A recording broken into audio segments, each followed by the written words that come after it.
biya kamal kan wor online en ler banan nyol lien ka jen gwasame ler mi chala do cha nor chop ko jen dog yen ka kwire ka meshi to ka pinyu kuma Ethiopia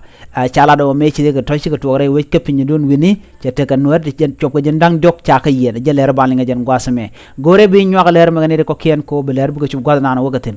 shit ka men ci kona lien ka kor gwade dane shewe en wote ka rikte to re we ka kem ka re we ka gambela cha to ba amene kem cha roj la de no cha ga nuot chop ko jen dok yen kana nuot ro cha ko kap ka pinyedu kuma cha ga nan ka gambele cha la do men yan ka ke o shika ga ka ber shit ka roje cha la de no kan were re wich ka pinyedu ki re kema ka pinyedu cha ka bok ka bom shit ka me shaling en mo wa ci kuma cha je lok men dan hiro la do dong de ko nyinga na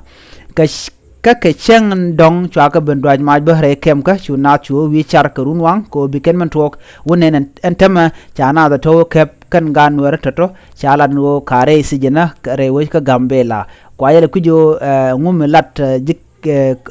UN ka kuire ko man ci lat ka ke ajele de yel nga jen gwaseme bi ataka mal mi jiram jidit ke channel be goro jin mi nyane ko ken ko bi alerin ko lat ka rodien bien ga chwaling kan ci nenen konen cha kemne chopo jen dokto kan kalat e ka ngane duno chala no cha gan werri ti chopo jen nang dok cha kebre wech ka pinye du kere kemen wini karikte konte chodian lat eni mi jiram jidit ko gorbe nyane ko ken bi ataka mal